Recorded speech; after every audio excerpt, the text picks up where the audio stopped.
भगवान एक हैं, कितने भगवान हैं? तो मंदिर अलग अलग क्यों हैं?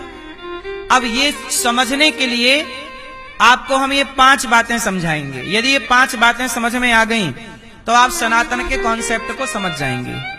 इसलिए आओ, इन्हें बहुत जरूरी है समझना, बहुत ध्यान से समझाते हैं। 5 देव हैं जिन्हें पंचदेव कहते हैं। कौन से देव? सनातन में पंचदेव की उपासना है। 5 कौन कौन? पहला भगवान विष्णु। पहले कौन है भैया? मोबाइल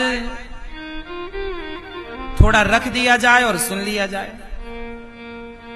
तो आपका आना सार्थक हो जाएगा। 5 देव हैं। पहले कौन? भगवान, बोलो भगवान, भगवान विष्णु। अच्छा, भगवान विष्णु का नाम ले लिया तो भगवान विष्णु कौन? भगवान विष्णु, राम ही विष्णु, कृष्ण ही विष्णु, नरसिंह ही विष्णु। तो जहां विष्णु नाम आ गया वहां राम अपने आप आ गया, कृष्ण अपने आप। बोलो हाँ। तो विष्णु ही कौन है? जगन्नाथ जी। अब ये जगन्नाथ जी कौन है? अब आप कहो कि विष्णु अलग हैं, जगन्नाथ जी अलग हैं, तो फिर बात बिगड़ जाएगी कि नहीं? जो जगन्नाथ हैं वही विष्णु हैं, जो विष्णु हैं वही बिहारी जी हैं, और जो विष्णु है वही नारायण है, वही हरि है, वही द्वारिकाधीश। अब द्वारिकाधीश कौन है? भगवान कृष्ण। और कृष्ण कौन है? साक्षात नारायण। और नारायण कौन है? विष्णु। कुछ भी कहो, तो विष्णु कह दिया तो 24 अवतार आ गए। तो विष्णु, आप किन की पूजा कर सकते हैं? भगवान विष्णु की, 24 अवतारों की। पहले देव विष्णु, दूसरे भगवान शंकर। शंकर जी बोल दिया गया तो 12 ज्योतिर्लिंग आ गए। शंकर जी बोला गया तो क्या आ गया? कितने लिंग हैं? 12 ज्योतिर्लिंग आ गए। शंकर जी बोला गया तो हनुमान जी आ गए। हनुमान जी कौन है? साक्षात शंकर जी। तो भगवान विष्णु 1, शंकर जी 2, तीसरी है माता दुर्गा। दुर्गा बोला गया ना तो 52 शक्तिपीठ आ गई। काली, कामाख्या, सारी माता आ गई, शारदा, सब आ गई ना माता। चौथे हैं गणेश जी, गणपति बप्पा गणेश जी। और 5वां भगवान सूर्य। छठ पर्व आता है ना, सूर्य की आराधना होती है। तो हम सनातनी इन 5 की पूजा करते हैं। इन 5 को 5 उंगली समझिए, मूल में हाथ। मूल में भगवान एक है, पर एक भगवान 5 रूपों में है। इसलिए हमारे यहां दुर्गा जी की भी पूजा होती है, गणेश जी की भी होती है। अब आप कहो कि हम गणेश जी की, हम दुर्गा की पूजा तो करेंगे पर गणेश जी की नहीं करेंगे। आप कहो कि हम दुर्गा जी की तो पूजा करेंगे पर राम की पूजा नहीं करेंगे। तो बताइए, इससे सनातन का फायदा होगा कि नुकसान? बोलो। आप कहो कि हम राम की पूजा तो करेंगे पर कृष्ण की नहीं करेंगे। आप कहो हम कृष्ण की पूजा करेंगे पर राम की नहीं करेंगे। ये भेद इसलिए है क्योंकि आप समझ नहीं पाए। समझ गए होते तो ये व्यवहार में 5 हैं पर ये 5 एक हैं। उसी तरह ब्रह्मा विष्णु महेश 3 काम करना था, सृष्टि उत्पन्न पालन संहार, तो 1-3 में डिवाइड हो गए। तो ये 5 की सनातनी हो तो इन 5 की आप पूजा कर सकते हैं। 5 में 1 की भी करें तो आप सनातनी हैं। और यदि इन 5 को छोड़कर कोई 6वें की पूजा कर रहा है तो फिर वो फर्जी भगवान है। क्योंकि मार्केट में नकली भगवान भी बहुत हैं। आप लोग किसी को भी भगवान बना लेते हैं, जो दिखा आप बोलते हैं भगवान, ये भगवान है। क्यों? कोई भी भगवान हो सकता है? आप लोग बताओ, क्या कोई भी व्यक्ति, कोई भी बाबा, कोई भी व्यक्ति भगवान हो सकता है क्या? हम आपसे पूछ रहे हैं, क्यों मैया हो सकता है? कितने भगवान हैं? एक। क्या नाम है? क्या नाम है एक भगवान का? भगवान श्रीमन नारायण। एक भगवान, कोई भी भगवान नहीं हो सकता। इस मामले में मुसलमान क्या सोच रखते हैं उनकी बात कर लें। हम हिंदुओं में क्या है, हमें कोई भी दिखता है हम लोग, अरे आप तो भगवान जैसे हैं, आप तो भगवान हैं। आपका कोई काम बना दे, आपका कोई चमत्कार दिखा दे, आप क्या, अरे आप तो भगवान हैं। लेकिन मुसलमानों में ऐसा नहीं है। मुसलमान कभी किसी को नहीं कहता कि आप तो अल्लाह हैं। क्या आज तक किसी मुसलमान को सुना कि वो किसी को कहे यार आप तो अल्लाह हो हमारे, आप तो अल्लाह हो? सुना ऐसा? मुसलमान किसी को भी अल्लाह नहीं कहता, कहता है? लेकिन हिंदू किसी को भी भगवान कह देता है। अच्छा मैया ये बताओ, क्या आप किसी को भी पति कह सकती हो? क्यों भैया, आप किसी को भी पत्नी कह सकते हो? कह दोगे तो डंडे ना पड़ जाएंगे? हैं? आप किसी भी महिला को कह दो कि ये तो हमारी पत्नी है, लो। जैसे कोई भी स्त्री आपकी पत्नी नहीं हो सकती, कोई भी पुरुष आपका पति नहीं हो, जैसे आपका पति ही आपका है, दूसरा पुरुष आपका पति नहीं हो सकता। आपकी स्त्री ही आपकी है, दूसरी स्त्री आपकी पत्नी नहीं हो सकती। ऐसे भगवान एक है, कोई भी व्यक्ति भगवान नहीं हो सकता। इसलिए ईश्वर एक है। हर धातु सोना नहीं हो सकती। सोने का भाव अलग है और लोहे का भाव, अब दोनों धातु है, चांदी भी धातु है, लोहा सोना भी धातु है, क्या दोनों के भाव एक हो सकते हैं? बोलो मेरी माँ। जैसे धातु अलग अलग हैं और हर धातु की उपयोगिता और हर धातु की कीमत मूल्य अलग अलग है, उसी तरह भगवान का मूल्य अलग है। भगवान के मूल्य का इस धरती पर कोई नहीं हो सकता। अब आप किसी को भी भगवान कह देते हैं, इससे क्या होता है कि आज ये भगवान आप कह दोगे, ये भगवान, कल कोई कहेगा ये भगवान, तो लो फिर यही भगवान हो गए दो, फिर यही तीन भगवान। वो कहते हैं हमारे भगवान ये, हमारे भगवान ये। हमारे देश में एक पिक्चर आई थी, अमर अकबर एंथोनी। वो पिक्चर आई तो उस पिक्चर से एक भगवान लॉन्च हो गए। उस मूवी ने एक भगवान को लॉन्च कर दिया। बोलो हाँ, ये बात सही है कि गलत है? तो आजकल तो बॉलीवुड नए भगवान लॉन्च कर रही है। भारत है ना सनातन, सनातनों का ह्रास क्यों हुआ? मुसलमानों के वामन देश है 52 कंट्री, हिंदुओं का एक भी हिंदू राष्ट्र नहीं है। क्यों? क्योंकि हम ना अपने भगवान के प्रति सजग नहीं है। मुसलमान अपने अल्लाह को लेके बड़ा सजग है, उसके अल्लाह को कोई कुछ बोल नहीं सकता। यहां तो हिंदुओं के भगवान को लोग गाली दे के चले जाते हैं, अपमान करके चले जाते हैं। रामायण और गीता को जलाने की लोग बात करते हैं, क्या कोई मुसलमान कुरान को जलाने की बात कर सकता है? लेकिन हमारे यहां हिंदू नेता रामचरितमानस को जलाते हैं। बोलो हाँ। इसलिए हिंदुओं का भविष्य बहुत उज्जवल नजर नहीं आ रहा है। मुसलमानों का भविष्य उज्जवल नजर इसलिए आ रहा है क्योंकि वो अपने अल्लाह पे, अपने कुरान पे बड़ा विश्वास करते हैं। लेकिन हम सनातनी अपनी रामायण पे, अपने भगवान पे उंगलियां खड़ी करते हैं। मुसलमान टोपी लगाता है, उसे शर्म नहीं आती। दुनिया भर में जाओ, टोपी लगाने वाला मुसलमान मिलेगा आपको। मुसलमानों को टोपी लगाने में कोई दिक्कत नहीं है, पर हिंदुओं को कहो कि तिलक लगाओ तो तिलक लगाने में शर्म आती है। गले में तुलसी की माला पहनो तो तुलसी की माला पहनने में शर्म आती है। क्यों? तुम्हें झूठ बोलने में शर्म नहीं आई? दिन भर एक एक घंटा चुगली करते हो, निंदा करते हो, शर्म नहीं आई? आप लोग निंदा करते हो ना, ये शर्म की बात है कि नहीं?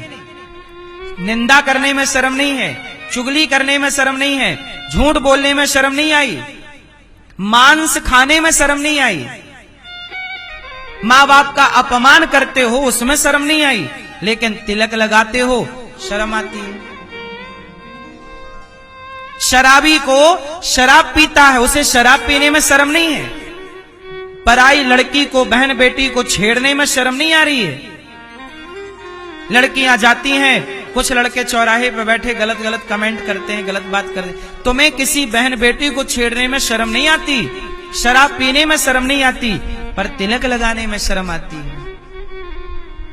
इससे हिंदुओं का उत्थान होगा? इससे सनातन संस्कृति कमजोर हो रही है कि मजबूत हो रही है? मुसलमान टोपी लगाता है, उसे कोई शर्म नहीं है। हर शुक्रवार को जाके नमाज 5 बार पढ़ता है, शुक्रवार को मस्जिद जरूर जाता है। लेकिन आपके पास ऐसा कोई दिन नहीं है जिस दिन में आप नियम बनाए कि हम जाके एक दिन हनुमान चालीसा पढ़ेंगे। अरे आपके तो 7 दिन आपके हैं, 7 दिन में एक दिन तो टाइम निकालो कि मंदिर जाना है, हनुमान चालीसा हमें रोज पढ़ना है, थोड़ा सत्संग रोज करना है। नहीं, केवल सवाल खड़े करने। चलो सवाल भी खड़े करो तो समाधान तक तो पहुंचो। सवालों के बाद संदेह में ही लोग रह जाते हैं। समाधान तक तो पहुंचो, पूछो ना हमसे, जितना हमसे बनेगा आपका उत्तर देंगे। इसलिए हम प्रश्नोत्तरी करते हैं रोज कि तुम्हें कोई बात समझ में नहीं आती, जितना सब तो मैं नहीं जानता, हमारे शास्त्र बड़े गहरे हैं, हर बात का उत्तर मेरे पास नहीं है, पर जितना होता है मैं आपके प्रश्नों का उत्तर दे के आपकी सेवा करता हूं। इसलिए हम सनातनियों को अपने सनातनी होने पे गर्व नहीं है, इसलिए हमारा कोई एक देश नहीं बन पाया। मुसलमानों के वामन बन गए। मुसलमानों को मुसलमान होने का वो गर्व फील करते हैं। इसलिए मेरी मां, अपने बच्चों को वैज्ञानिक बनाइए, डॉक्टर बनाइए, इंजीनियर बनाइए, जज बनाइए, सब कुछ बनाइए, पर थोड़ा अपने धर्म का ज्ञान जरूर दीजिए, पाठ जरूर पढ़ाइए। सनातन क्या है जानो, भगवान कितने हैं जानो, हमारे यहां विराट ताकत है।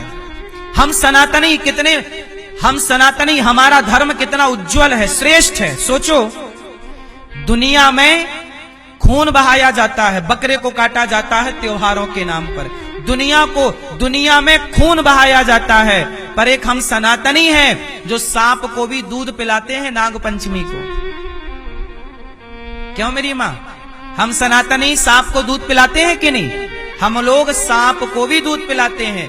जो जहर उगलता है उस सांप को भी हम लोग नहीं मारते, उसे भी देवता मानकर पूजते हैं। जिस देश में, जिस सनातन संस्कृति में सांप को पूजा जाता हो, बैल को पूजा जाता हो, नंदी शंकर जी के मंदिर में, शंकर जी बाद में मिलेंगे, पहले नंदी का दर्शन होगा। जिस देश में नंदी को पूजा जाए, सांप को पूजा जाए, गरुण जी को पूजा जाए, भगवान के वाहन गरुण जी, चूहा को पूजा जाए, गणेश जी रखते हो तो चूहा आता है, चूहे की पूजा होती है। जिस देश में चूहा की पूजा हो, उल्लू माँ लक्ष्मी का वाहन उल्लू, शेर माँ दुर्गा का वाहन, मोर कार्तिकेय जी का वाहन। जिस देश में उल्लू की पूजा हो, सांप की पूजा हो, जिस देश में बैल की पूजा हो, मोर की पूजा हो, जिस देश में तुलसी की पूजा हो, जिस धर्म में पेड़ पौधे वनस्पतियों की पूजा हो, नदियों की पूजा हो, समुद्र की पूजा हो, अरे सनातनी श्रेष्ठ इसलिए है क्योंकि वो सबका आदर करना जानता है, सबकी इज्जत, सब में अपने ईश्वर को देखता है।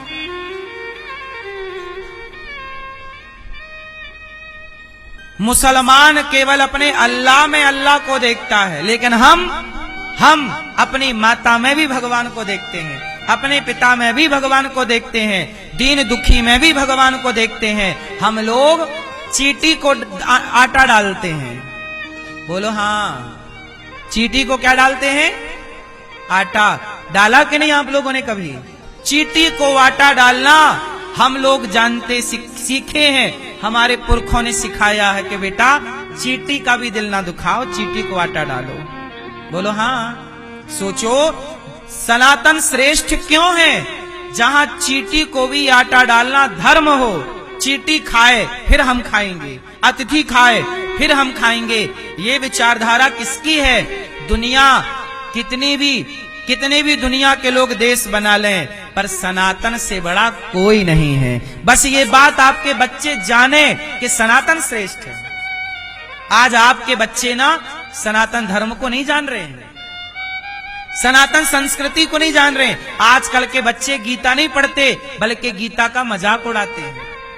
आज के बच्चे रामायण नहीं पढ़ते बल्कि रामायण का मजाक उड़ाते हैं। मुसलमान कभी भी अपने कुरान का मजाक नहीं उड़ाता, वो अपने कुरान का सम्मान करता है। जबकि हमारे वेद पुराणों में क्या लिखा है? साइंस है, साइंस। बताओ पृथ्वी गोल है कि चपटी है? बोलो, पृथ्वी कैसी है? किसने बोला गोल है? विज्ञान। आप लोग विज्ञान, अच्छा बताइए विज्ञान अस्तित्व में कब आया? साइंटिस्ट अस्तित्व में कब आए? बताइए वैज्ञानिक कब बने? कब बने? सबसे पहली सैटेलाइट कब बनी? कब ये इसरो बना? कब ये नासा बना? बताइए जरा, विज्ञान अस्तित्व में कब आया? कितने साल हुए? 1950 में, लगभग 1950 में पहली सैटेलाइट छोड़ी गई थी। इसके 30 साल पहले से मान लो नासा की स्थापना कब हुई? लगभग 1930 में। आप और डीप पे जाइएगा, सब मिल जाएगा। विमान कब बना? 1903 में। बिजली का आविष्कार कब हुआ? आप जाके देख लीजिएगा। घड़ी का आविष्कार कब हुआ? जाके देख लीजिएगा। ये सारे आविष्कार मोटा मोटा ले लो, अधिक से अधिक ले लो तो अधिक से अधिक 500 साल है हर चीज का आविष्कार। मैं बहुत ज्यादा बोल रहा हूं, 500 साल है नहीं इतना। बात समझ में आई कि नहीं? अधिक से अधिक हर चीज के आविष्कार की बात कब है? मोबाइल का अस्तित्व तो अभी आया ना, कुछ वर्ष कह सकते हैं आप। पहले टेलीफोन आया था, फिर मोबाइल आया। समय के साथ चीजें अपडेट होती गई, बढ़ती गई। लेकिन मुझे एक बात बताइए, पृथ्वी गोल है, किसने बोला सबसे पहले कि पृथ्वी गोल है? विज्ञान ने बोला पृथ्वी गोल है। विज्ञान के पहले लोग मानते थे पृथ्वी चपटी है। बोलो हाँ, लेकिन याद रखिएगा दुनिया ने पहले यह स्वीकार किया पृथ्वी चपटी है। कुरान और बाइबल दोनों कहती हैं कि पृथ्वी चपटी है। इस आधार पर लोगों ने माना कि पृथ्वी चपटी है। लेकिन हमारे वेद कहते रहे, पुराण पहले से कहते रहे, हजारों साल पहले भी हमारे पुराण कहते रहे पृथ्वी गोल है। इसलिए आपने एक चित्र देखा होगा, जब 12 भगवान हिरण्याक्ष को मारे तो अपनी दाढ़ों में कभी जगन्नाथपुरी जाइएगा। जगन्नाथपुरी के मंदिर में 12 भगवान का चित्र बना है पत्थर पे, मतलब मंदिर पे। उस चित्र पे 12 भगवान के यहां दांत है ना, दांत, इस दांत में पृथ्वी रखी है। उस पृथ्वी का आकार गोल है। हमारे वेदों में लिखा है पृथ्वी गोल है, हमारे पुराणों में लिखा है पृथ्वी गोल है। और पुराने मंदिरों में जो 12 भगवान का चित्र है उसमें पृथ्वी कैसी बनाई गई थी? जगन्नाथ मंदिर हजारों साल पुराना है। हाँ या ना? दुनिया को अभी पता चला कि पृथ्वी गोल है। हमारे ऋषि मुनियों को, हमारे धर्म को पहले से पता था पृथ्वी गोल है। बताइए हमारा धर्म साइंटिफिक है कि नहीं? बोलो। अब ये बातें आज के बच्चों को बताने की जरूरत है ताकि बच्चों की श्रद्धा सनातन की ओर आए। अब आजकल बच्चे ना बिल्कुल सनातन की ओर नहीं, क्योंकि उन्हें लग रहा है कि सब कुछ विज्ञान है। वो ये भूल गए कि विज्ञान यहीं से प्रकट हुआ है। विज्ञान कहां से प्रकट हुआ? सनातन से। अब आपको क्या बताएं हम? ये बताइए विज्ञान की बात। चलो बताओ, ग्रह कितने होते हैं? ग्रह कितने हैं? जोर से, कितने ग्रह हैं? किसने बोला ग्रह 9 है? विज्ञान ने पहले प्लूटो को ग्रह माना था, बाद में उपग्रह मान लिया। किसने? साइंस ने, विज्ञान ने। विज्ञान कहता है कि ग्रह 9 हैं, फिर प्लूटो को उसने उपग्रह मान लिया तो विज्ञान कहता ग्रह 8 हैं। 8 और 9 के बीच में है विज्ञान। अब वो प्लूटो को ग्रह माने कि उपग्रह माने, ये अभी विज्ञान में संशय है। बोलो हाँ। जरा सोचिएगा, विज्ञान को करोड़ों रुपया खर्च करने के बाद पता चला कि ग्रह 9 हैं। कितने सैटेलाइट और कितना गणित लगाने के बाद पता चला कि ग्रह 9 हैं। जबकि हम सनातनियों को पहले से पता है कि ग्रह 9 हैं। इसलिए पंडित जी तुम्हारे घर सत्यनारायण भगवान की पूजा कराने जाते हैं तो सबसे पहले नवग्रह की पूजा कराते हैं। और ये नवग्रह की पूजा आज से हो रही है कि हजारों सालों से हो रही है? अब बताओ, तो ग्रह को आप जाने पहले कि हम जाने पहले? साइंस जाना कि सनातन जाना? लेकिन साइंस श्रेय खुद लेता है कि मैंने जाना। साइंस, इसलिए आज के बच्चों को साइंस पढ़ना चाहिए, पर शास्त्र भी पढ़ना चाहिए, ताकि आप शास्त्र के साथ सनातन का पक्ष रख सकें बड़े बड़े मंचों में कि नहीं जी, नवग्रह आप आज जान पाए कि ग्रह 9 है, हम पहले से जानते हैं। सबसे बड़ा ग्रह कौन है बताइए? ग्रह तो एक से बढ़कर एक है, फिर भी जो ग्रह है उनमें सबसे बड़ा ग्रह बृहस्पति को माना जाता है। अब देखिए, बृहस्पति ग्रह बड़ा है और हमारे यहाँ देवताओं के गुरु बृहस्पति हैं, तो गुरु बड़ा होता है। तो आज आपको पता चला कि बृहस्पति बड़ा है, हमें पहले ही से पता था कि बृहस्पति गुरु और बड़े हैं, गुरु बड़ा होता है। तो देवताओं के राजा कौन है? बोलो, बृहस्पति। चलो छोड़ो, अब एक बहुत साइंटिफिक बात कह के इस विज्ञान के सब्जेक्ट को क्लोज कर देंगे। एक आखिरी बात बताओ, बृहस्पति की एक परिक्रमा कितने वर्ष में पूरी होती है? साइंस पढ़ते हो? मैया सो गई क्या मेरी मां? बताओ, बृहस्पति का एक चक्कर कितने वर्ष में पूरा होता है? 12 साल। बोलो हाँ, 11 साल कुछ महीने विज्ञान बोलता है, गूगल करेंगे सब आएगा। लगभग 12 साल। सोचिए, 12 साल में जब बृहस्पति ग्रह की एक परिक्रमा होती है, तब हम भारतीयों के यहाँ 12 साल में एक कुंभ लगता है। ये विज्ञान है। और ये कुंभ लगना आज से स्टार्ट नहीं हुआ, ये हजारों सालों से है। मतलब विज्ञान के पहले हम बृहस्पति की गति को जानते थे, आकाश गंगा और अंतरिक्ष और ग्रहों की गति को समझते थे, तब ना उस गति क्रम के अनुसार दुनिया को आज पता लगा कि चंद्र ग्रहण कब है, सूर्य ग्रहण कब पड़ेगा। आज से 1000 साल पुराना पंचांग उठाओ, उसमें लिखा रहता था कि इस तारीख को इतने बजकर इतने मिनट पर चंद्र ग्रहण है। सूर्य, जब सैटेलाइट का नामो निशान नहीं था, जब कोई इसरो और कोई नासा का गठन नहीं हुआ, उसके पहले भी हम पंचांग पढ़ते थे और ज्योतिष शास्त्र को जानने वाले लोग ये निकाल लेते थे कि कितने बजकर कितने मिनट पर चंद्र ग्रहण होगा। बोलो हाँ। अब बताइए, साइंस हमारे पास था कि नहीं? हमसे ही विज्ञान चुरा के ले गए ये विदेशी लोग, और विदेशी लोग आविष्कार कर देते हैं तो हमको लगता है यार बड़ा काम कर दिया, जबकि वो ज्ञान हमसे ही चुराया गया है। अब सनातन की ये विडंबना है कि भारत सरकार ने आज तक इन विषयों पर प्रकाश नहीं डलवाया। ये सारे विषय पढ़ाए जाने थे। मैं आप कहोगे महाराज जी आप क्या सुना रहे हो, लेकिन क्या बताऊं, ये सब शास्त्रों की बातें हैं। भागवत जी में कपिलोपाख्यान में मेडिकल साइंस है। चलो बताओ मैया, पेट में लड़का है कि लड़की कितने महीने में पता लगता है? लिंग परीक्षण कब होता है? कौन से महीने में? गर्भ के कौन से महीने में?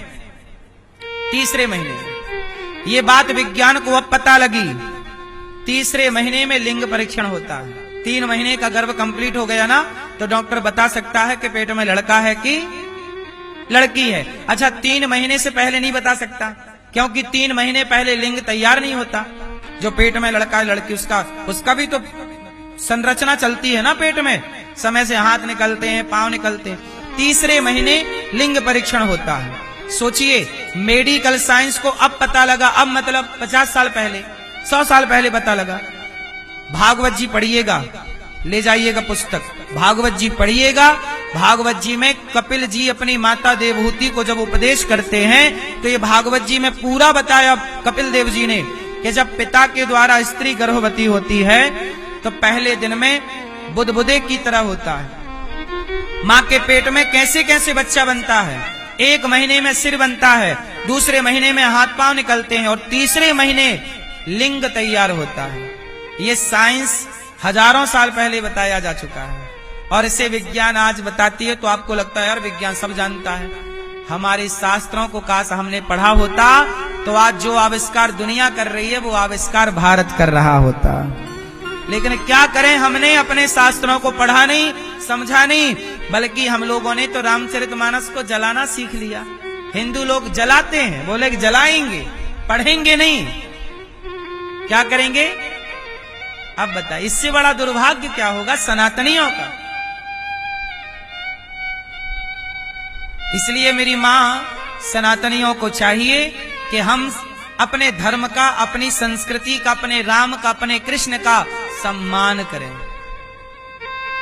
मुसलमान अपने अल्लाह का सम्मान करता है कि नहीं? बोलो हाँ। जितना सम्मान मुसलमान अपने अल्लाह का करता है, क्या इतना सम्मान अपने यहां है?